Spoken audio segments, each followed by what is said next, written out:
Shalom Bapak Ibu yang terkasih di dalam Yesus Kristus.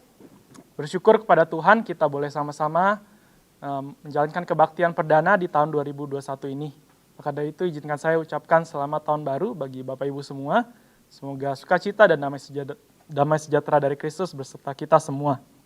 Bapak Ibu, saya mengundang untuk kita sama-sama menenangkan hati kita saat ini, mengundang Roh Kudus untuk menyiapkan hati kita, menguduskan hati kita sekali lagi, dan menolong kita untuk merasakan setiap kebaikan Tuhan. Mari kita ambil waktu sejenak untuk saat teduh.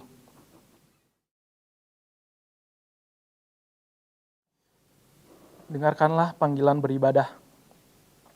Tuhan itu pengasih dan penyayang, panjang sabar dan besar kasih setianya. Tuhan itu baik kepada semua orang, dan penuh rahmat terhadap segala yang dijadikannya. Besarlah Tuhan dan sangat terpuji, dan kebesarannya tidak terduga. Biarlah segala yang bernafas memuji Tuhan. Haleluya, haleluya. Mari Bapak Ibu dengan sikap hati bersyukur, kita datang kepada Tuhan, karena Tuhan sudah terlebih dahulu menjamah hati kita. Dengan kasih-Nya yang besar sampai ke langit, dan kebenarannya sampai ke awan-awan. Mari bermazmur bagi Dia, dengan sepenuh hati kita tinggikan nama Tuhan.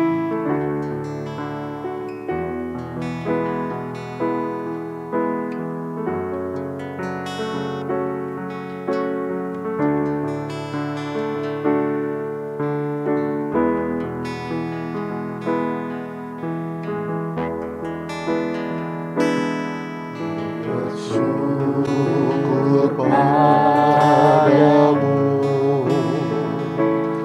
di antara bangsa, ya Tuhan. Ku bermazmur bagimu di antara bangsa.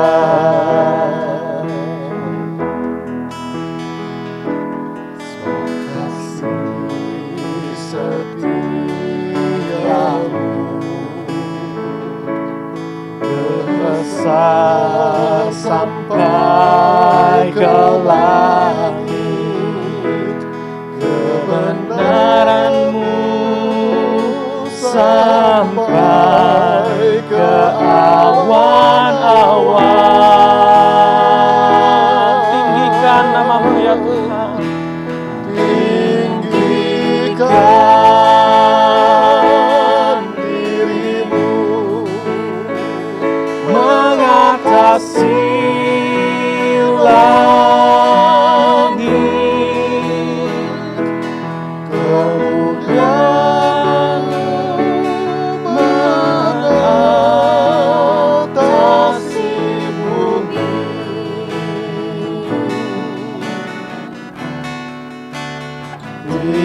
Tinggikan diri-Mu mengatasi langit, kemuliaan-Mu, kemuliaan-Mu, kemuliaan-Mu mengatasi bumi. Tinggikan diri-Mu. Tinggikan diri-Mu mengatasi langit, kemuliaan-Mu mengatasi bumi.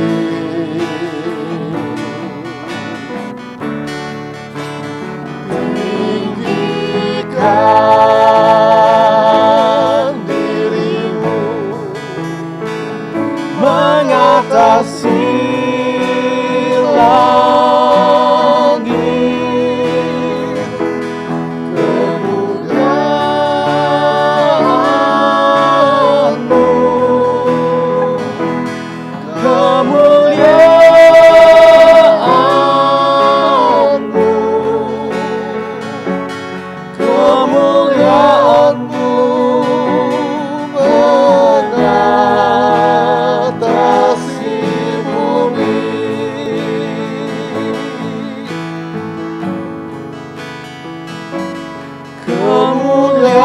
Firman-Mu mengatasi bumi. Mari kita bersatu hati, kita berdoa. Ya Bapa, Engkau begitu besar, Engkau begitu tinggi, dan kami yang begitu kecil Tuhan, kami tiada sebanding dibandingkan Engkau. Namun, Engkau masih mengasihi kami, Engkau masih memilih kami sebagai anak-anak-Mu ya Tuhan. Sungguh kami bersyukur atas kasih sayang-Mu terhadap kami, kasih-Mu yang tanpa syarat itu. Engkau yang sudah mengutus anak-Mu yang tunggal, Yesus Kristus, mati bagi kita semua ya Tuhan. Tuhan, layakan kami untuk datang ke hadirat-Mu, untuk mulut kami, hati kami bisa memuji Engkau. Semoga puji-pujian kami ini Tuhan boleh berkenan dan menyenangkan hati Tuhan. Kami rindu ibadah kami pada sore hari ini boleh benar-benar menyenangkan hati Tuhan, memuliakan nama-Mu saja. Terima kasih ya Tuhan, di dalam nama-Mu Yesus Kristus, Tuhan dan Juru Selamat kami yang hidup, kami telah berdoa dan mengucap syukur. Amin.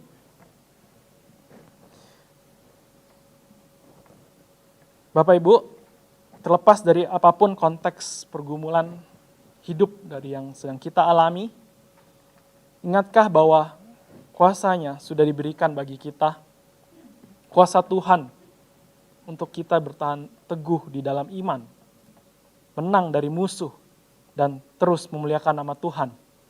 Mari kita besarkan namanya, Tuhan kita Yesus Kristus.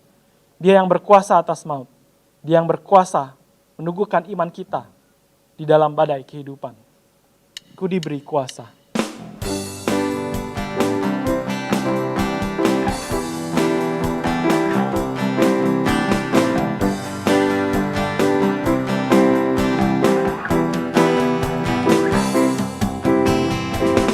Diberi kuasa Raja mulia, menaklukkan musuh di bawah kakiku.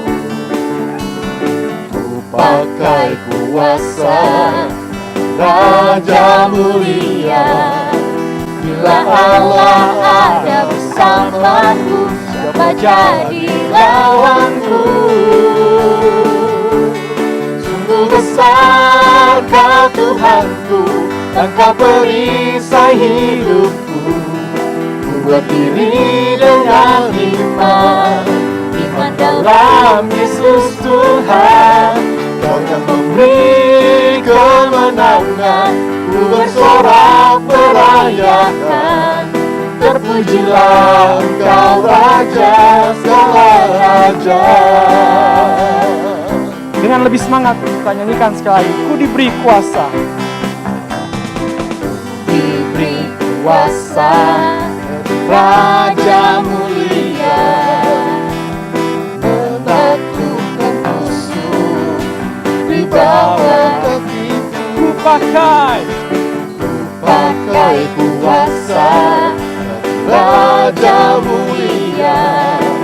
Bila Allah ada bersamaku, siapa jadi bila Allah ada bersamaku, siapa jadi lawanku? Bila Allah ada bersamaku, siapa jadi lawanku? Sungguh besar Kau Tuhanku, Engkau perisai hidupku. Ku berdiri dengan iman dalam Yesus Tuhan. Kau yang memberi kemenangan, ku bersorak merayakan. Terpujilah Engkau Raja segala raja. Sungguh besar Kau Tuhanku, Engkau perisai hidupku. Ku berdiri dengan iman dalam Yesus Tuhan. Kau yang memberi kemenangan, ku bersorak merayakan. Terpujilah Engkau Raja segala raja. Terpujilah Engkau Raja segala raja. Terpujilah. Terpujilah Engkau Raja segala raja. Haleluya, amin. Kuasanya sudah diberikan, kemenangan atas maut sudah kita dapatkan. Namun seringkali kita menyia-nyiakannya. Kita lebih memilih dosa favorit kita daripada mengasihi Tuhan. Kita mengecewakan Dia dan melupakan apa yang sudah terjadi di Kalvari. Saat ini mari kita renungkan kembali apa yang telah Kristus lakukan untuk kita di Kalvari. Dengan hati yang hancur, kita akui dosa kita. Kita minta pertolongan Tuhan agar dosa-dosa kita diampuni.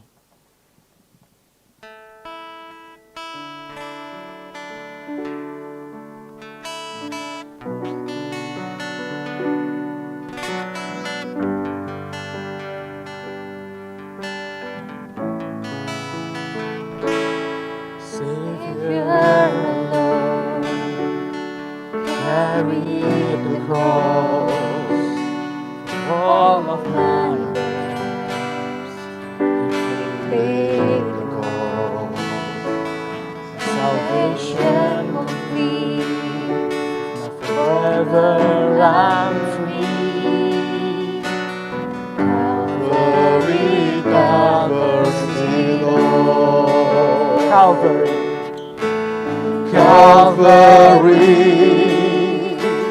covers it all, my sin and shame don't count anymore. All praise to the one who has ransomed my soul. Calvary covers it all. No power of earth, not even the grave. Power on earth, even the grave can separate us from mercy and grace. He's faithful to save, His blood never fails. Calvary Covers it all. Calvary covers it all. My sin and shame don't count anymore. All praise to the one who has ransomed my soul. Calvary covers it all.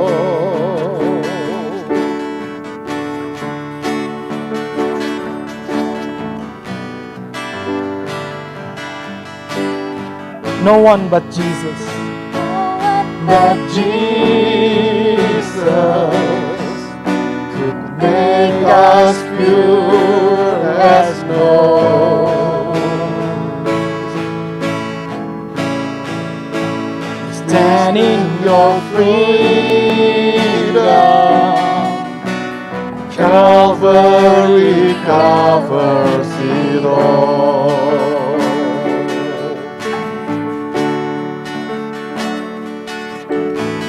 Calvary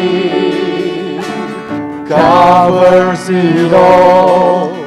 My sin and shame don't count anymore. Oh, praise to the one who has ransomed my soul. Calvary covers it all. Calvary. Calvary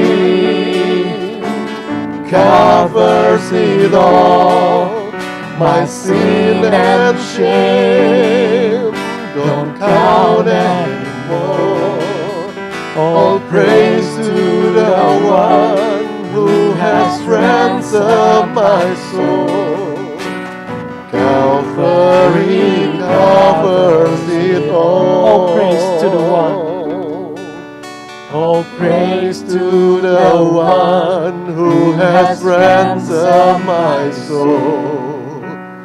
Calvary covers it all.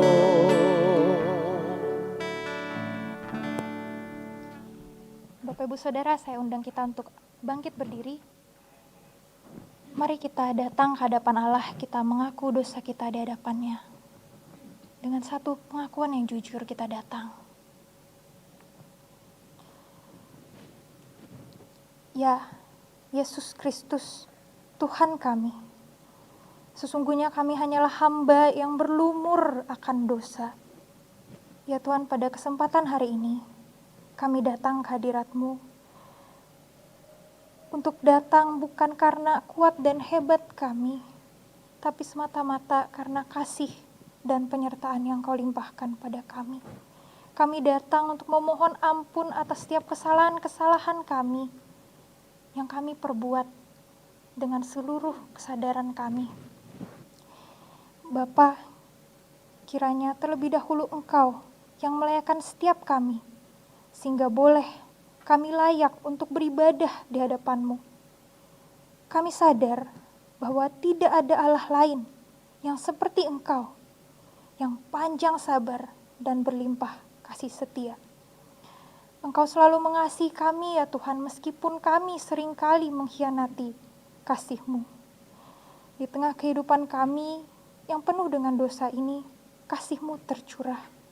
Engkau justru memberikan kami satu kesempatan agar kami boleh datang dan bertobat. Ya Tuhan, kami sadar betapa hati kami tidak sepenuhnya mengasihi Engkau, padahal Engkau sudah sungguh-sungguh begitu mengasihi setiap kami. Ampuni kami ya Tuhan, oleh karena kami banyak membuang kesempatan yang Kau berikan. Ampuni kami ya Tuhan, kalau seringkali kami lebih mengutamakan ego kami, lebih mengutamakan emosi kami.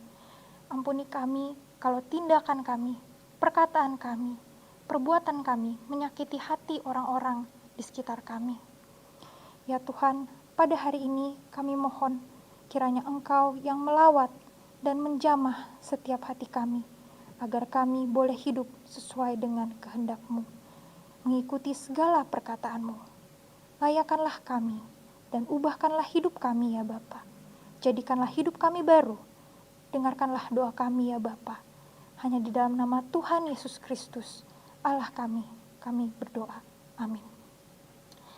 Bapak Ibu Saudara, bagi setiap kita yang telah diampuni dosanya, Tuhan memberikan kepada kita berita anugerah yang terambil daripada Mazmur 86 ayat yang kelima. Sebab Engkau ya Tuhan, baik dan suka mengampuni, dan berlimpah kasih setia bagi semua orang yang berseru kepadamu. Dan setelah kita mengetahui berita anugerah yang diberikan bagi kita, Ia juga memberikan petunjuk hidup baru bagi setiap kita yang terambil dari Ibrani 10 ayat yang ke-23. Marilah kita teguh berpegang pada pengakuan tentang pengharapan kita, sebab Ia yang menjanjikannya setia. Demikianlah firman Tuhan menyatakan bahwa Dialah Allah yang setia kepada umat-Nya. Bapak Ibu Saudara, bersama dengan umat-Nya di segala abad dan tempat, mari kita menyatakan pengakuan iman kita. Bersama-sama kita nyatakan pengakuan iman rasuli. Aku percaya kepada Allah, Bapa yang Maha Kuasa, Khalik langit dan bumi, dan kepada Yesus Kristus, Anak yang tunggal, Tuhan kita, yang dikandung daripada Roh Kudus, lahir dari anak darah Maria, yang menderita sengsara di bawah pemerintahan Pontius Pilatus, disalibkan, mati dan dikuburkan, turun ke dalam kerajaan maut.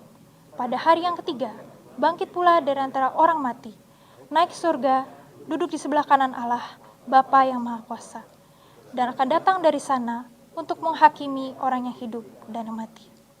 Aku percaya kepada Roh Kudus, gereja yang kudus dan am, persekutuan orang kudus, pengampunan dosa, kebangkitan orang mati, dan hidup yang kekal.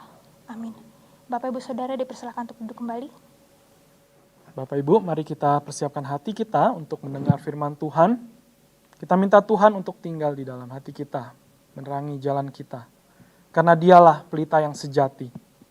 Kebenarannya kekal, janjinya teguh, dan firman-Nya menenangkan hati kita. Bersabdalah ya Tuhan, kami rindu mendengarkan pimpinan-Mu.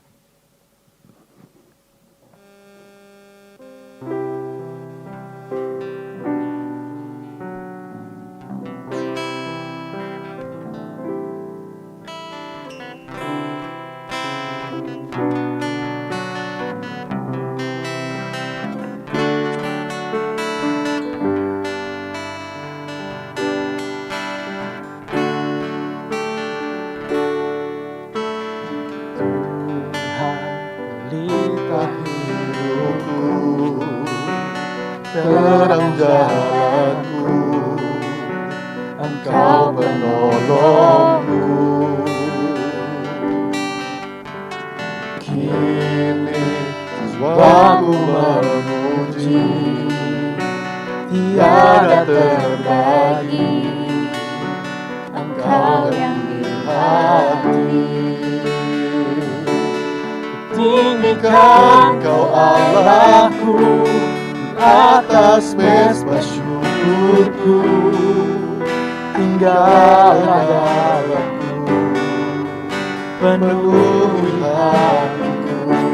Ku agungkan Kau Yesusku, di sepanjang umur hidupku, nyatakan kemuliaan saat ku sembah-Mu. Hanya dekat pada Tuhan.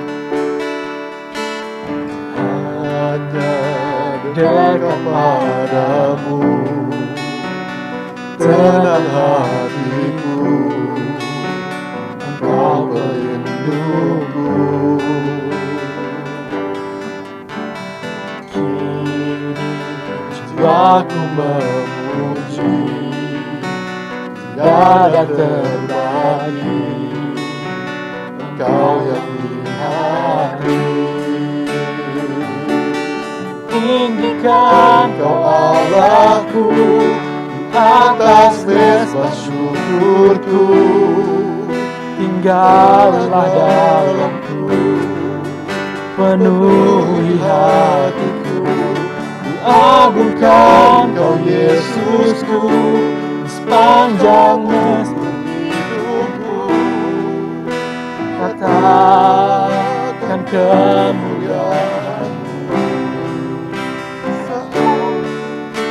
Tinggikan Kau Allahku di atas mezbah syukurku, tinggallah dalamku, penuhi hatiku. Ku agungkan Kau Yesusku, di sepanjang umur hidupku, nyatakan kemuliaan-Mu saat ku sembah-Mu. Nyatakan kemuliaan-Mu saat ku sembah-Mu. Pada Pak Handoyo, waktu dan tempat dipersilakan. Shalom, saudara, selamat sore. Selamat tahun baru untuk semua kita, baik yang ada di kantor pusat, keadaan kantor pusat yang di kantor maupun yang di rumah. Juga untuk rekan-rekan guru, baik yang ada di sekolah maupun yang ada di rumah. Ya, kita bersyukur kita boleh memasuki tahun yang baru hari ini. Kita bersyukur kalau Tuhan masih kasih kita kesempatan untuk bisa melayani Tuhan, untuk bisa beribadah kepada Tuhan hari ini. Saudara, mari kita sama-sama ambil waktu datang kepada Tuhan, kita mohon pimpinan Tuhan untuk merenungkan firman Tuhan bersama-sama. Bapa di surga, kami siang hari ini kembali datang kepada Tuhan. Kami bersyukur Tuhan pimpin kami memasuki tahun 2021. Kami bersyukur kalau hari ini kami boleh memiliki kesempatan pertama di tahun ini untuk beribadah bersama-sama sebagai rekan-rekan pelayanan di IPK ini. Terima kasih buat kesempatan yang Tuhan sudah berikan. Tuhan, sebentar kami akan bersama-sama membuka firman-Mu, merenungkannya. Kami menyadari memasuki tahun yang baru tidak mudah, tapi kami bersyukur karena Engkau mengasihi kami, Engkau memberikan firman-Mu buat kami. firman yang bukan saja menegur kami, tapi juga firman yang menguatkan kami dan menuntun langkah hidup kami ke depan. Terima kasih buat berkat Tuhan. Kami sekali lagi mohon Tuhan pimpin, baik hamba-Mu di depan maupun setiap anak-anak-Mu yang belajar firman bersama-sama siang ini, supaya kami boleh berjumpa dengan Tuhan melalui firman-Mu. Kami boleh mendapatkan firman itu yang menguatkan, yang menuntun kami. Terima kasih Tuhan, kami serahkan doa kami ke dalam tangan-Mu, di dalam nama Tuhan Yesus kami sudah berdoa. Amin. Bapak Ibu, saya diberikan tema Knowing God Amid Uncertainty. Ya, mengenal Tuhan di tengah-tengah ketidakpastian. Saya ingin merubah sedikit, bukan mengenal Tuhan, tapi saya lebih mengatakan trusting God, ya, mempercayai Tuhan, mempercayakan diri kita kepada Tuhan di tengah-tengah ketidakpastian. Mari kita bersama-sama membuka kitab Mazmur. Kitab Mazmur, kita membaca Mazmur pasal yang ke-13. Mazmur pasal yang ke-13. Saya sengaja tidak menampilkan di layar, saudara, ayat ini karena saya berharap saudara walaupun di rumah, ibadah di rumah, tetap bisa membuka Alkitab, baik Alkitab elektronik atau Alkitab buku. Ya, saya tetap berharap saudara familiar dengan membuka Alkitab, tidak terus-menerus hanya melihat pada tayangan display di monitor, saudara. Mazmur pasal yang ke-13 saya akan bacakan untuk kita, untuk pemimpin biduan, Mazmur Daud. Berapa lama lagi Tuhan kau lupakan aku terus-menerus? Berapa lama lagi kau sembunyikan wajah-Mu terhadap aku? Berapa lama lagi aku harus menaruh kekhawatiran dalam diriku dan bersedih hati sepanjang hari? Berapa lama lagi musuhku meninggikan diri atasku? Pandanglah kiranya, jawablah aku, ya Tuhan Allahku, buatlah mataku bercahaya, supaya jangan aku tertidur dan mati. Supaya musuhku jangan berkata, aku telah mengalahkan dia, dan lawan-lawanku bersorak-sorak apabila aku goyah. Tetapi aku, kepada kasih setiamu aku percaya, hatiku bersorak-sorak karena penyelamatanmu. Aku mau menyanyi untuk Tuhan, karena Ia telah berbuat baik kepadaku. Saudara yang dikasihi Tuhan, Mazmur ini adalah Mazmur yang ditulis oleh Raja Daud, yang kalau kita membaca bagian ini, saudara, maka di ayat-ayat pertama kita menemukan 4 kali kata berapa lama lagi diulangi, saudara. Dikatakan berapa lama lagi Tuhan kau lupakan aku, kemudian berapa lama lagi kau sembunyikan wajahmu, berapa lama lagi aku harus menaruh kekuatanku dalam diri, kekhawatiran di dalam diriku, berapa lama lagi musuhku meninggikan diri atasku. Sudah kata berapa lama lagi yang diungkapkan oleh pemazmur ini, sudah ini menunjukkan satu pertanyaan yang menggambarkan satu keadaan yang tidak menyenangkan. Satu keadaan yang mungkin Anda di dalam penderitaan, mungkin Anda di dalam kesusahan, saudara. Kenapa saya berani mengatakan gitu, saudara? Karena jika keadaan itu baik dan menyenangkan, seringkali kita tidak pernah bertanya berapa lama lagi keadaan ini terus menyenangkan. Biasanya kalau kita di dalam kondisi yang senang, saudara, maka kita akan menikmati itu dan kita seringkali lupa waktu. Tetapi kalau keadaan itu tidak menyenangkan, maka seringkali justru kita bertanya berapa lama lagi keadaan ini akan berlalu. Saudara, waktu awal-awal saya studi teologi, kemudian saya dikenalkan oleh seorang hamba Tuhan dan diajak mission trip ke Kalimantan Barat gitu. Dan dari terbang sampai ke Pontianak, dari Pontianak harus naik mobil masuk ke pedalaman begitu. Ya, waktu naik mobil masuk pedalaman itu sudah jalannya lengkak-lengkok kecil, waduh, sangat tidak menyenangkan gitu ya. Dan mungkin berkali-kali saya tanya, ini masih jauh ya? Ini masih jauh ya, artinya berapa lama lagi sih kita mau berhenti gitu ya, karena jalannya waduh mabuk begitu. Itu kondisi yang Anda sudah seringkali kita di dalam kondisi yang seperti itu kita tanya berapa lama lagi gitu, berapa lama lagi. Atau sudah mungkin ketika kita menghadapi satu situasi yang melelahkan kita akan tanya ini berapa lama lagi ya bisa selesai begitu. Tapi sudah kalau situasinya menyenangkan kita nggak tanya. Sudah saya pernah waktu masih kerja di kantor, satu hari buka kantor cabang di Bali sudah. Ya, karena buka kantor cabang di Bali, kita berangkat ke sana setelah beberapa hari saya mempersiapkan semua terkait dengan pembukaan. Terus malam itu tim dari pimpinan-pimpinan Nokia datang. Kebetulan salah satu saya cukup kenal dekat. Hari itu saya diajak pergi sama dia. Oke, yuk kita malam ini ngobrol ya Han gitu. Oke, kita ngobrol gitu. Akhirnya malam itu kita pergi ke Hard Rock Cafe di Bali, di Kuta. Kira-kira pergi sekitar jam 9 begitu. Sampai Hard Rock Cafe, pesan minuman, pesan snack, dengerin musik terus ngobrol. Saya nggak tanya berapa lama lagi, tiba-tiba lihat jam sudah hampir jam 2 pagi. Nggak terasa gitu, karena menyenangkan. Nah itulah kondisinya sudah. Saya nggak tahu apakah Daud waktu mengatakan berapa lama lagi ini dalam kondisi yang seperti apa. Tetapi beberapa penafsir ada yang mengatakan mungkin kejadian ini terjadi ketika dia dikejar-kejar oleh Saul. Tapi penafsir yang lain mengatakan mungkin waktu ini Daud sedang dalam hukuman Tuhan karena perzinahannya dengan Batseba. Tapi Alkitab tidak memberikan tanda-tanda yang pasti, tapi saya berani memastikan ini terjadi di dalam kondisi yang sulit. Kondisi yang berat buat Daud, dan dia sehingga berkata, Tuhan berapa lama lagi? Terus saya yakin ini juga yang seringkali terjadi dalam kehidupan kita. Ketika ada kesulitan, kita bilang berapa lama lagi? Itu hal yang pertama. Yang kedua, pertanyaan berapa lama lagi, bisa juga terjadi untuk menggambarkan ada satu ketidakpastian. Ada satu ketidakpastian yang kita tidak tahu ini akan selesai kapan. Begitu. Jika kita ada dalam penderitaan, tetapi kita tahu kapan ini pasti selesai, maka kita lebih ringan menghadapi penderitaan itu. Karena kita tahu ada satu kepastian. Mungkin ini pandemi, kita ngomongin COVID gitu ya, mungkin beberapa waktu yang lalu kita sudah tenang-tenang. Oke, bentar lagi vaksin keluar, aman, kita bisa sekolah lagi begitu. Ada satu kepastian, kita agak tenang begitu. Tapi ketika vaksin keluar, mulai dijalankan, kemudian muncul isu lagi, ada mutasi baru begitu, yang belum tentu vaksin bisa ngatasin. Kita bertanya lagi, aduh Tuhan, berapa lama lagi? Semester ini masuk, saya Bu Esther ngobrol-ngobrol Pak Hari, kelihatannya nih Maret oke deh gitu ya, kita bisa masuk atau Februari gitu.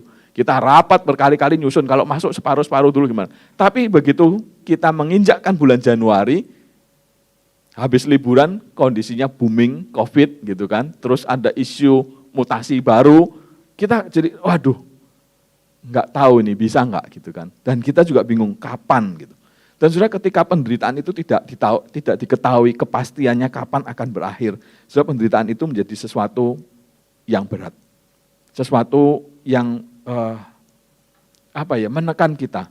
Tetapi kalau kita tahu, kapan itu berakhir, ada satu kepastian, maka di situ ada satu pengharapan.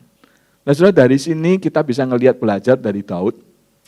Sebenarnya setiap manusia itu pada dasarnya, pada umumnya itu tidak menyukai keadaan yang susah.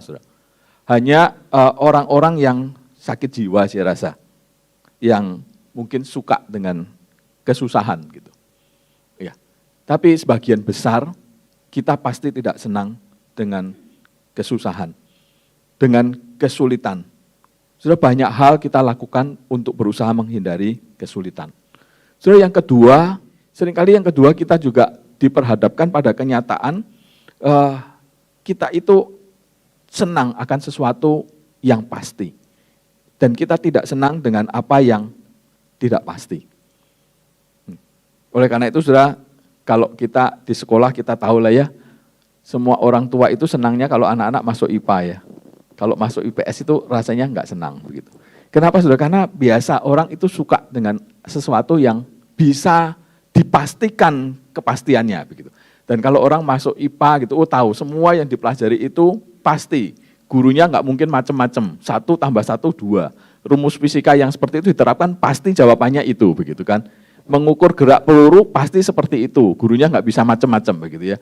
Tapi mungkin kalau masuk ke IPS, udah pelajaran IPS, gurunya bisa ngomong saya nggak suka dengan jawaban kamu, karena nggak ada sesuatu yang pasti, kemungkinan ada hal-hal seperti itu, walaupun di dalam IPS juga ada hal-hal yang pasti. Tapi itu menunjukkan seringkali manusia itu nggak suka dengan hal-hal yang tidak pasti, maunya yang pasti. Kenapa Karena ketidakpastian itu seringkali menimbulkan kebingungan. Menimbulkan sesuatu yang tidak dapat dipegang ujungnya itu di mana begitu ya. Itulah ketidakpastian. Akibat ketidakpastian itu ada satu perasaan ditinggalkan oleh Tuhan. Karena itu ketika seringkali kita ada dalam kondisi yang susah, kondisi yang berat, kondisi yang sulit, saudara, ada penderitaan yang berat, kemudian kita tidak tahu dengan pasti kapan ini berakhir, kita tidak tahu dengan pasti kapan kita bisa meninggalkan kondisi yang sulit ini. Sudah seringkali di dalam kondisi yang seperti itu ada satu perasaan kita ditinggalkan oleh Tuhan. Dan kita mungkin seringkali bertanya-tanya, apakah Tuhan masih bersama dengan saya ya di dalam kondisi seperti ini. Oleh karena itu yang Daud keluhkan. Tuhan, apakah engkau melupakan aku dan sampai berapa lama lagi? Sudah, Daud ini seorang yang dekat dengan Tuhan. Kalau kita melihat catatan Alkitab, kita bisa tahu Daud ini orang yang diperkenan oleh Tuhan dan dekat oleh Tuhan. Tetapi sudah di dalam kondisi yang berat, dalam kondisi yang sulit, Daud pun bisa merasakan seolah-olah Tuhan meninggalkan dia. Seolah-olah Tuhan melupakan dia. Seolah-olah Tuhan menyembunyikan diri dari dia. Sudah, apalagi kita, sudah. Apalagi kita. Saya percaya setiap kita akan merasakan seperti itu ketika kita diperhadapkan pada ketidakpastian. Diperhadapkan kepada masa-masa yang sulit. Seringkali kita merasa Tuhan jauh dari kita. Tapi sudah, perasaan yang demikian yang seringkali menguasai kita tidak boleh hanya berhenti pada perasaan yang seperti ini dan kemudian kita menyerah. Sudah.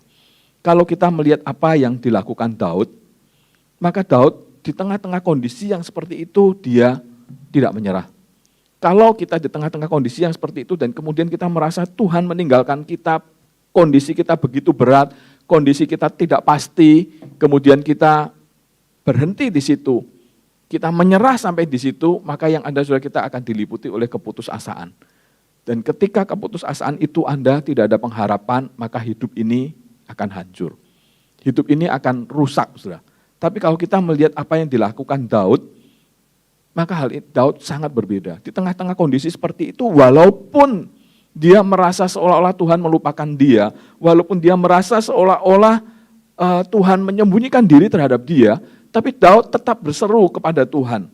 Dia tetap berkata, Tuhan berapa lama lagi? Artinya ada satu komunikasi yang Daud tetap lakukan dengan Tuhan di tengah-tengah masa yang sulit, di tengah-tengah masa yang penuh dengan ketidakpastian, di tengah-tengah perasaannya yang mungkin penuh dengan kegalauan karena merasakan tidak ada Tuhan atau ditinggalkan oleh Tuhan. Daud tidak berhenti diam dan dia merasa betul-betul Tuhan tinggalkan. Tapi dia tetap mau berteriak, tetap kembali kepada Tuhan. Daud tetap berusaha memanggil nama Tuhan di tengah-tengah kondisi yang seperti itu. Saudara, lebih baik kita tetap berdoa, walaupun kita memiliki perasaan ditinggalkan oleh Tuhan. Saudara, bahwa kita lebih baik tetap berdoa dengan perasaan galau, dengan perasaan seolah-olah Tuhan meninggalkan kita, seolah Tuhan jauh dari kita, bahkan di tengah-tengah perasaan kita ini sedang ragu-ragu, saudara, kita lebih baik tetap berdoa daripada tidak berdoa sama sekali. Walaupun saudara mungkin kita merasa Tuhan itu begitu jauh, kita tetap lebih baik berdoa daripada tidak berdoa. Saudara, berdoa memiliki arti bahwa kita masih memiliki relasi. Kita masih memiliki hubungan dengan Tuhan. Relasi yang kurang baik sekalipun saudara tetap lebih baik daripada tidak ada relasi sama sekali. Oleh karena itu, ketika kita membaca Mazmur Daud ini, kita melihat satu yang Daud kerjakan. Di tengah-tengah relasi dia yang merasa ditinggalkan oleh Tuhan, dia tetap membangun relasi. Di tengah-tengah relasi yang mungkin dia merasa tidak baik, dia tetap berusaha ada relasi. Dan saya katakan ini lebih baik daripada sama sekali tidak ada relasi. Kalau kita masih ada relasi, walaupun kurang baik, relasi itu dapat diperbaiki. Tetapi ketika relasi itu sudah putus, sudah tidak ada relasi, maka tidak akan ada perbaikan relasi. Nah, ini yang perlu kita ingat dalam kehidupan kita. Di tengah-tengah ketidakpastian, menghadapi penderitaan, kesulitan yang saat-saat ini ada di dalam diri kita, saya tidak tahu, mungkin kita mengalami kekhawatiran dengan masalah COVID, atau mungkin sudah kita sedang mengalami kekhawatiran-kekhawatiran yang lain dalam kehidupan kita. Mungkin Anda yang keluarga kita terkena, terinfeksi, atau mungkin Anda di antara kita yang sedang mengalami pergumulan dalam hal ekonomi karena masalah COVID atau masalah yang lain, saudara, dan kita merasa Tuhan jauh dari kita. Tapi Daud mengajarkan kepada kita, kita tetap harus berdoa. Tapi saudara, untuk bisa berdoa itu dibutuhkan iman. Dibutuhkan iman. Artinya kita, walaupun hubungan kita dengan Tuhan itu jauh, rusak, sedang galau, sedang tidak baik, kita tetap akan bisa berdoa kalau kita masih punya sedikit iman. Percaya bahwa masih ada Tuhan. Nah, ini penting, saudara. Iman inilah yang dibutuhkan di dalam kita menghadapi situasi yang kita rasakan tidak pasti. Situasi penderitaan yang tidak jelas, seperti sesuatu yang menekan kita tanpa kepastian. Kita harus bisa tetap berdoa. Dan untuk berdoa itu kita membutuhkan iman, saudara. Nah, ketika kita bicara iman, saudara, maka iman itu punya 3 unsur di dalam kehidupan kita, saudara. Unsur yang pertama adalah pengetahuan. Pengetahuan tentang Allah. Ada satu usaha untuk mengetahui sesuatu tentang Allah. Saudara, iman tanpa pengetahuan tidak mungkin. Karena kalau kita bicara iman, maka harus ada sesuatu yang kita ketahui dan kita percayai. Sesederhana apapun pengetahuan itu, tetapi tetap harus ada. Nah, oleh karena itu, saudara, ketika kita bicara tentang pengetahuan di dalam iman itu, maka kita perlu firman Tuhan. Kita perlu membaca, kita perlu belajar agar kita mengerti, mengetahui tentang Allah.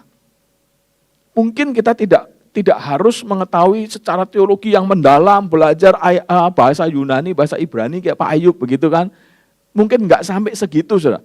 Tapi paling tidak ada sesuatu tentang Tuhan yang kita ketahui dan itu yang kita imani. Saudara, waktu saya bertobat kurang lebih kelas 3 SD. Dan waktu itu sangat menggebu-gebu begitu ya, karena pertama bertobat kelas 3 SD. Kemudian terus bertumbuh sampai kelas 6. Saya ingat sekali, di rumah saya dulu ada pembantu yang membantu keluarga kami, cukup lama ikut sejak dari saya TK sampai waktu itu saya kelas 6. Seorang muslim, sudah ditinggal suaminya, punya anak 1, anaknya di desa. Dia bekerja pada keluarga kami. Satu hari waktu saya kelas 6 itu, saya lupa kelas 6 atau kelas 5, antara saya kelas 5, kelas 6 begitu. Dia sakit perut gitu, dan waktu itu sakit perut dan sampai nggak bisa bangun, nggak bisa kerja dengan baik, bahkan bangun pun sulit gitu.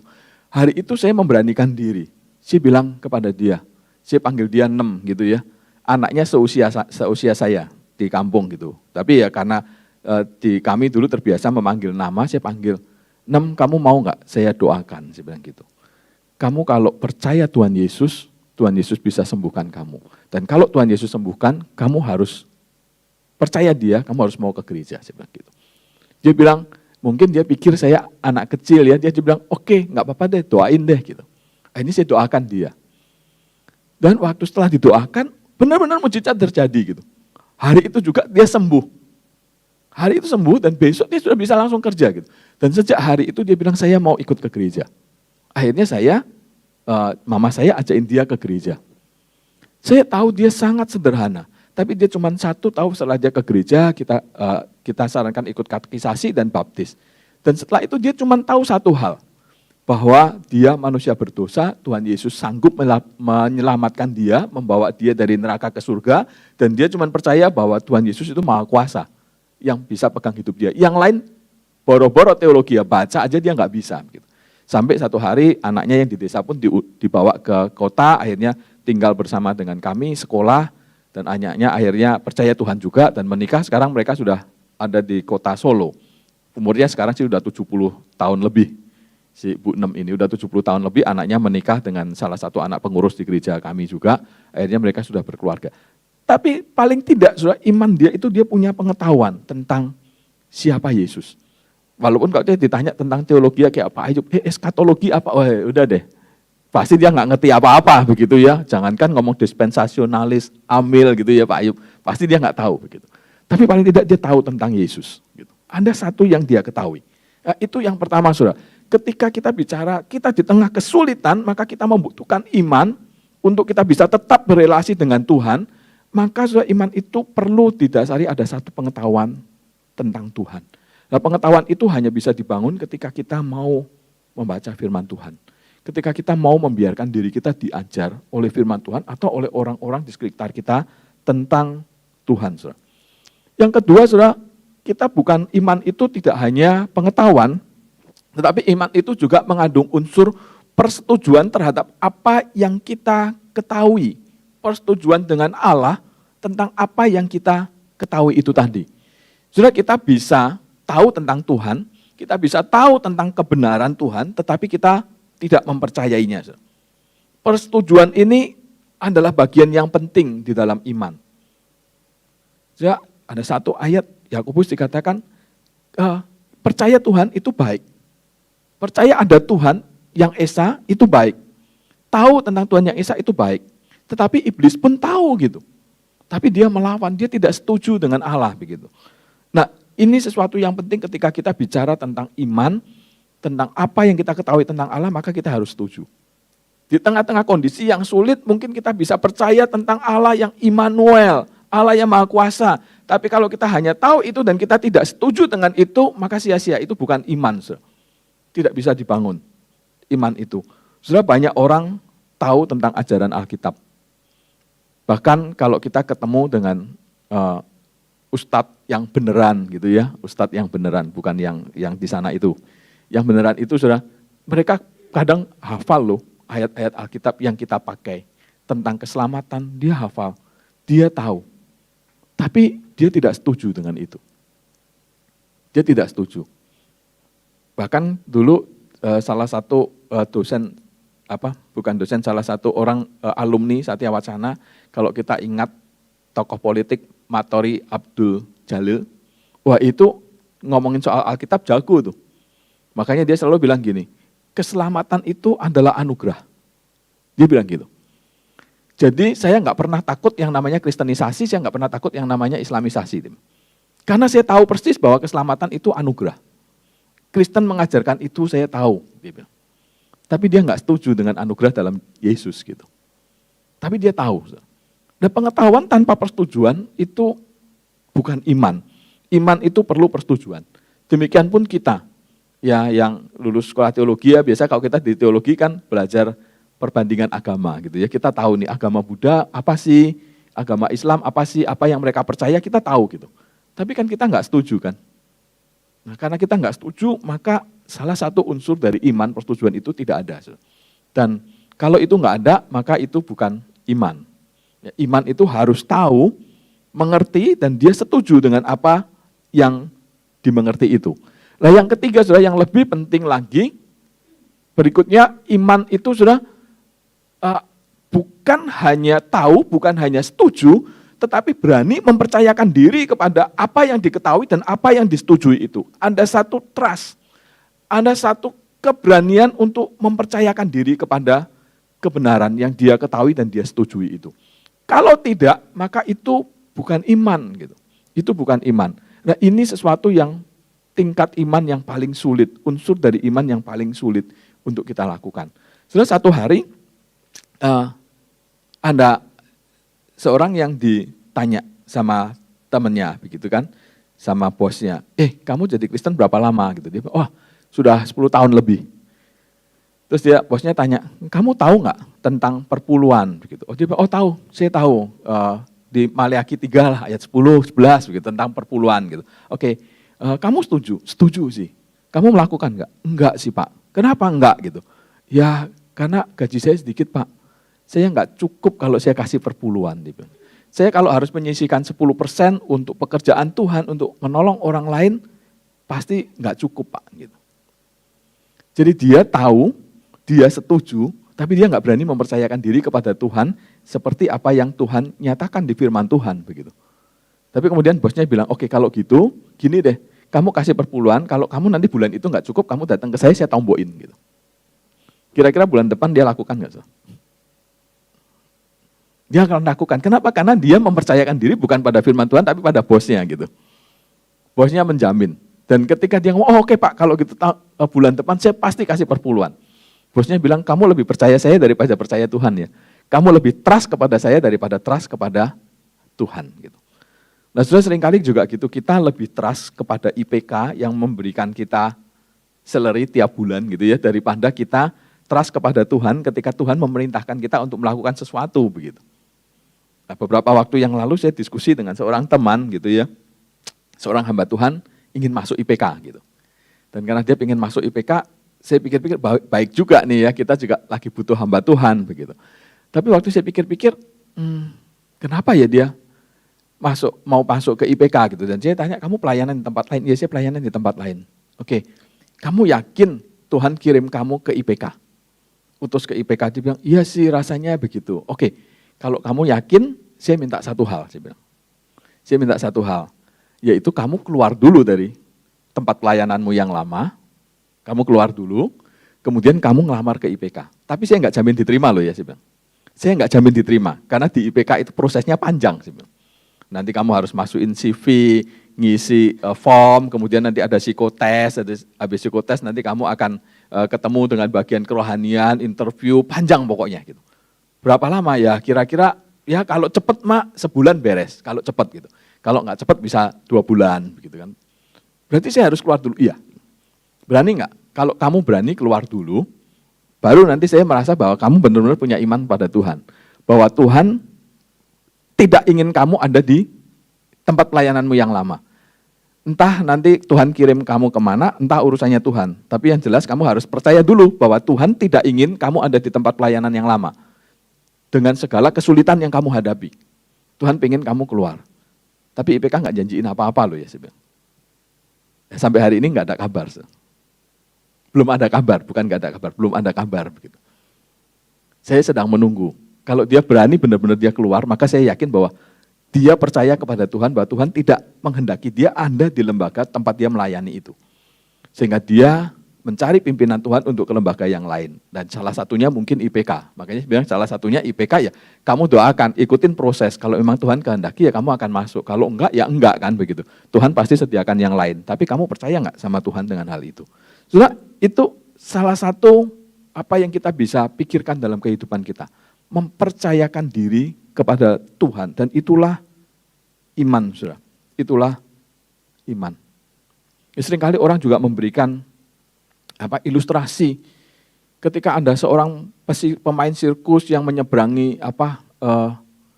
air terjun Niagara itu dengan satu tali dan sepeda begitu kan. Kemudian semua orang ditanya, tahu nggak kalau saya bisa sampai sana? Semua orang bilang tahu. Kemudian ketika dia bilang, saya akan lakukan ini, kalian setuju nggak? Semua bilang setuju karena percaya. Tapi ketika dia bilang, siapa yang mau ikut bareng saya boncengin di sepeda saya sampai sana. Nggak ada yang berani. Artinya tidak ada trust begitu. Tapi ketika kemudian ada seorang anak kecil yang maju dan dia duduk di belakang dan kemudian dia ikut sepeda itu dan sampai ke depan, maka anak inilah yang betul-betul punya iman, ada trust. Nah saudara, ini yang terjadi di dalam kehidupan kita ketika kita selalu bertanya, kita ini ada di tengah-tengah ketidakpastian dan kita tetap perlu untuk mempercayai Tuhan. Kita tetap perlu beriman kepada Tuhan, maka kita harus bertanya dalam diri kita, apa yang kita tahu tentang Tuhan di tengah-tengah segala kesulitan dan ketidakpastian ini. Dan apakah kita setuju dengan itu? Dan kalau kita setuju, apakah kita pun berani mempercayakan diri kita kepada Tuhan di tengah-tengah ketidakpastian itu? Oleh karena itu, saya ingin mengajak kita memikirkan aplikasi ini di dalam kehidupan kita. Apakah kita memiliki iman yang sejati itu di dalam diri kita kepada Tuhan Yesus. Iman yang memiliki pengetahuan tentang Tuhan, iman yang setuju dengan pengetahuan itu, dan iman yang bisa mempercayakan diri kita kepada Tuhan. Sudah di tengah-tengah pandemi yang ada, apakah kita percaya bahwa Allah kita itu Allah yang Maha Kuasa? Semua kesulitan, pandemi, masalah-masalah efek samping yang muncul dari pandemi yang membuat kita ribet, susah hari ini, menderita hari ini, itu semua tetap ada di dalam kontrol Tuhan yang Maha Kuasa. Apakah kita tahu itu? Dan apakah kita setuju dengan itu? Nah, ini perlu menjadi pemikiran kita. Sudah di Natal kemarin, waktu saya menyampaikan ucapan Natal kepada kita semua, saya mengambil ayat di Matius 1 ayat 23 tentang Immanuel, saudara. Tentang Immanuel, Immanuel Allah yang menyertai kita.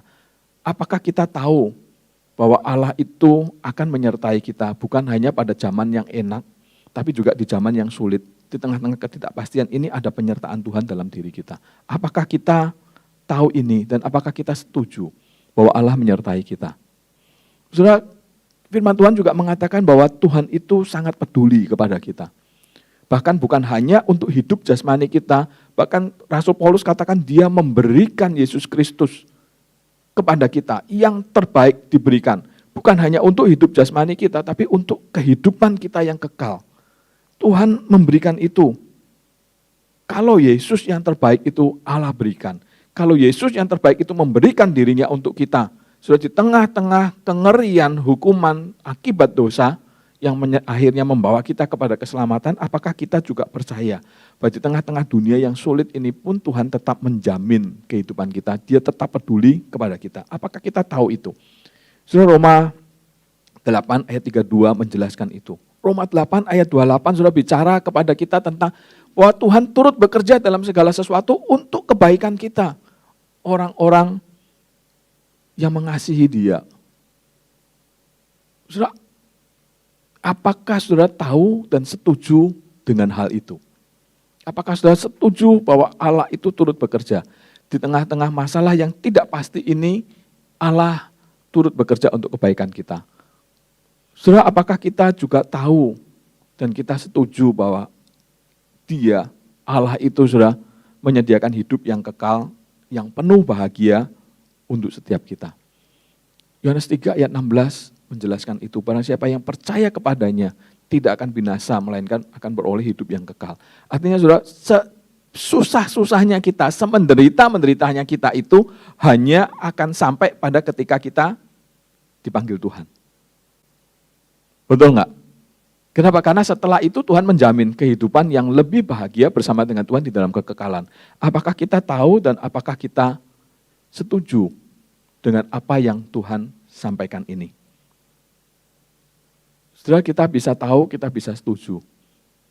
Tetapi iman kita harus dibuktikan dengan apakah kita trust kepada Tuhan. Apakah kita sungguh-sungguh mempercayakan diri kita kepada Tuhan. Saudara, bukti iman kita yaitu saudara yang awal adalah ketika kita tetap berdoa sesuai dengan kehendak-Nya. Yang kedua, saudara, bukti iman kita itu bukan hanya ketika kita berdoa, tapi juga ketika kita tetap setia melakukan yang terbaik, setia melakukan apa yang Tuhan perintahkan, melakukan kehendak Tuhan di tengah-tengah hal yang sulit. Kita tidak gentar di tengah penderitaan dan ketidakpastian saat ini. Apakah kita tetap setia, tetap berani bertindak di dalam kebenaran? Kalau kita tahu dan kita percaya tentang Tuhan, di poin yang pertama tadi, maka poin yang kedua menuntut kita untuk bisa mempercayakan diri kita kepada Tuhan. Menuntut kita untuk kita bisa tetap berani melakukan apa yang benar menurut firman Tuhan. Dan itu pertama kali, yang paling pertama adalah ketika kita masih berani berdoa kepada Tuhan. Di tengah-tengah kesulitan, di tengah-tengah masalah. Apakah kita masih tetap berani berlutut berdoa? Dan saya percaya ketika kita berdoa, saudara, maka disitulah ada satu relasi dengan Tuhan. Dan disitulah kita mulai kembali mengetahui tentang Tuhan. Kembali kita dibangunkan untuk melihat kebenaran-kebenaran yang seharusnya kita setujui. Dan kemudian kita mempercayakan diri kita kepada Tuhan. Saudara, dan ketika kita mempercayakan diri kita kepada Tuhan, artinya kita memiliki iman yang sejati. Saudara, maka berikutnya yang akan kita alami adalah kita akan memiliki pengalaman bersama dengan Tuhan. Pengalaman bersama dengan Tuhan. Iman yang dilengkapi dengan pengalaman, maka itu akan kembali memperkuat iman itu. Dan iman yang kuat itu akan kembali masuk ke dalam pengalaman bersama dengan Tuhan. Dan itulah yang akan terus membuat hari lepas hari iman kita makin bertambah-tambah di dalam Tuhan. Saudara, saya percaya karena saya mengalami banyak hal dalam kehidupan saya yang menjadi satu pengalaman-pengalaman di mana ketika iman itu betul-betul ada di dalam Tuhan, maka ada satu pengalaman-pengalaman baru. Sudah paling gampang ketika saya meninggalkan pekerjaan untuk melayani Tuhan, semua serba tidak pasti, semua serba tidak jelas. Tapi saya melangkah dengan iman, mempercayakan diri kepada Tuhan dan Tuhan pelihara. Di tengah-tengah kesulitan ketika menggumuli satu pergumulan, apakah saya tetap pada lembaga pelayanan ini atau saya keluar, dan waktu saya yakin Tuhan suruh saya keluar, tanpa saya harus tahu saya akan kemana, saya melangkah dan Tuhan pelihara. Dan itu menjadikan buat saya pengalaman-pengalaman iman yang justru memperkuat iman kita. Saudara, jika kita memiliki iman yang sejati, saudara, maka kita memiliki Tuhan yang menjamin kepastian di tengah segala penderitaan dan ketidakpastian. Jadi ketika kita mempercayakan diri kita, beriman kepada Tuhan di tengah ketidakpastian, maka disitulah kita mendapatkan kepastian. Disitulah kita mendapatkan kepastian. Oleh karena itu, saudara, kalau kita membaca Mazmur ini, maka di bagian akhir dari Mazmur Daud ini, ayat yang ke-6 itu sudah dikatakan, tetapi aku kepada kasih setiamu aku percaya, hatiku bersorak-sorak karena penyelamatanmu. Aku mau menyanyi untuk Tuhan karena ia telah berbuat baik kepadaku. Sudah lihat Daud akhirnya di tengah-tengah ketidakpastian penderitaan yang dia alami, dia berdoa, dia membangun imannya, dan ayat yang ke-6 ini merupakan ayat kontras dari ayat yang kedua, ayat yang ketiga, ayat yang keempat. Ini menjadi satu penegasan, saudara, bahwa ternyata di tengah-tengah ketidakpastian, ketika kita memiliki iman, memiliki pengetahuan, persetujuan, dan mempercayakan diri kita kepada Tuhan, maka di situ ada satu kepastian. Sehingga Daud bisa berkata, kepada kasih setiamu aku percaya. Aku tetap bisa bersorak-sorai di tengah hal yang sulit. Karena apa? Karena aku punya keyakinan Engkau penyelamatku, Engkau menyelamatkan aku. Aku bahkan bisa menyanyi dan memuji Tuhan. Karena aku tahu Engkau akan melakukan dan telah melakukan yang terbaik. Saudara, biarlah ini menjadi pesan yang kita boleh pegang memasuki tahun 2021 ini. Mungkin kita tidak pasti kapan mau mulai sekolah, kapan kita bisa kembali kerja di kantor seperti biasa, tidak tahu. Bahkan kita juga bingung, ini pandemi ini kalau makin besar kita juga khawatir jangan-jangan nanti kita juga kena, keluarga kita mungkin, atau ekonomi secara global kena, Indonesia kena, kita semua tidak pasti, saudara. Tapi ketika kita punya iman yang sejati, maka di tengah-tengah ketidakpastian itu ada kepastian.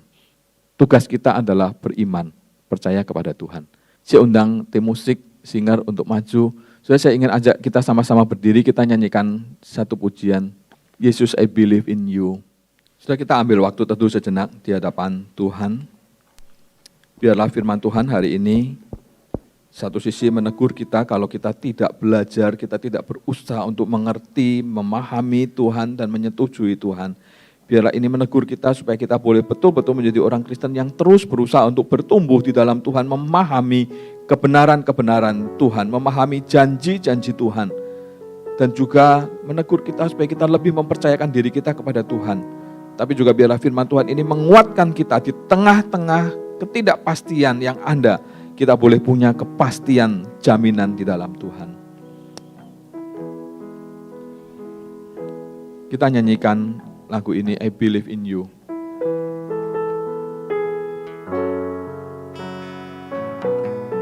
Kita nyanyikan ref-nya, Yesus, I believe in you.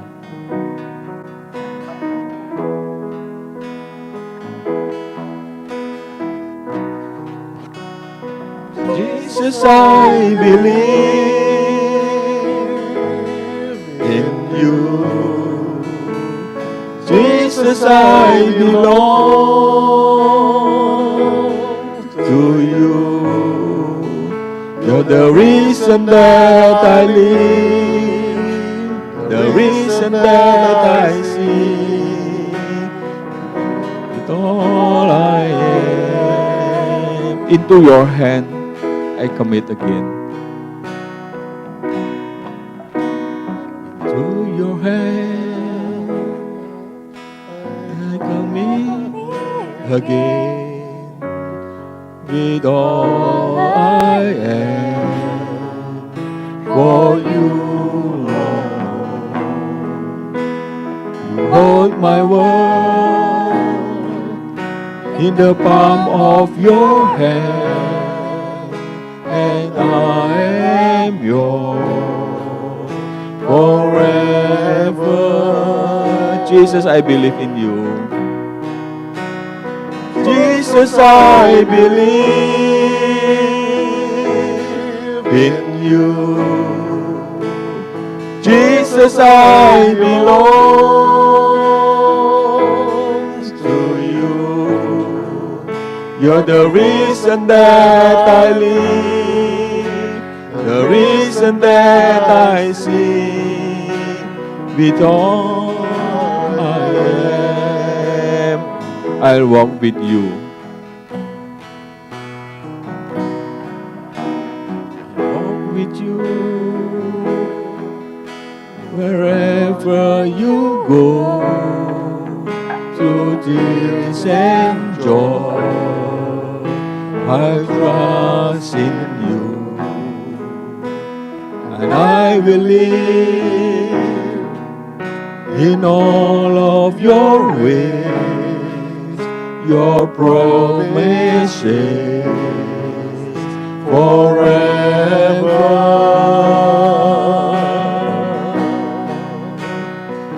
Jesus, I believe in you. Jesus, I belong to you. You're the reason that I live, the reason that I sing. Jesus, I believe in you. Jesus, I belong to you. You're the reason that I live, the reason that I sing, with all I am. Sungguh Tuhan, ini kerinduan hati kami. Di tengah-tengah dunia yang penuh dengan ketidakpastian, kami ingin dapat mempercayai Tuhan. Kami ingin dapat Tuhan berjalan bersama Tuhan. Mungkin melewati Tuhan air mata ataupun sukacita.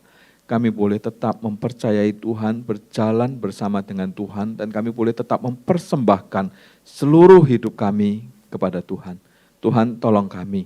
Kami bersyukur biarlah firman-Mu yang Raja Daud tuliskan ribuan tahun yang lalu boleh menguatkan kami, boleh menuntun kami untuk boleh memiliki kepastian di dalam Tuhan di tengah-tengah ketidakpastian dunia ini.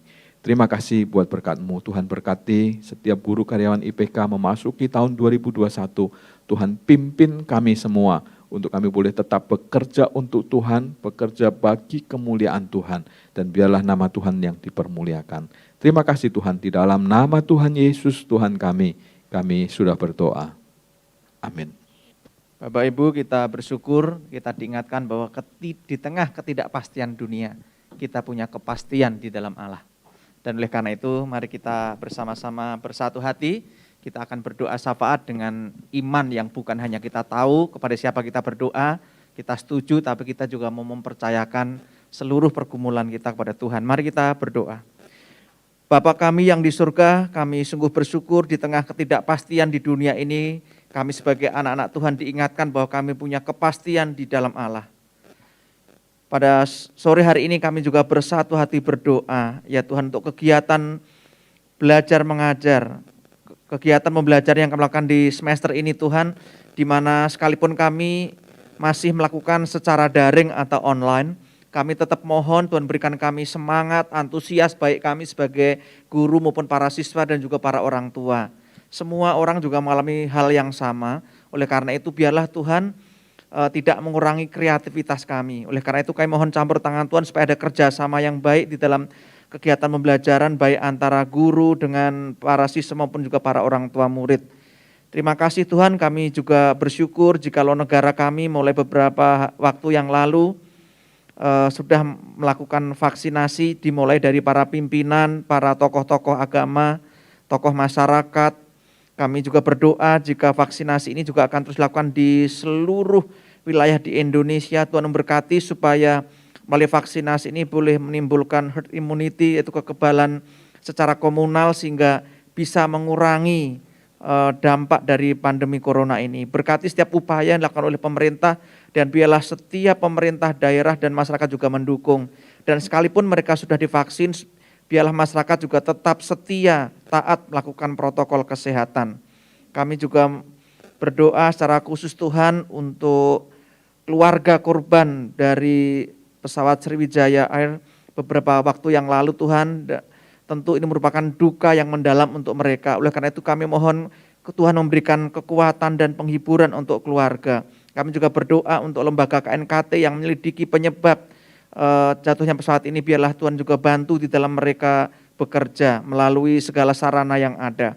Terima kasih Tuhan, kami juga secara khusus berdoa untuk webinar Gen Z pada bulan ini. Kami bersyukur untuk Dr. Andi Wijaya yang akan melayani Biblikomedik perspektif di dalam Sex, Gender, and Sexuality.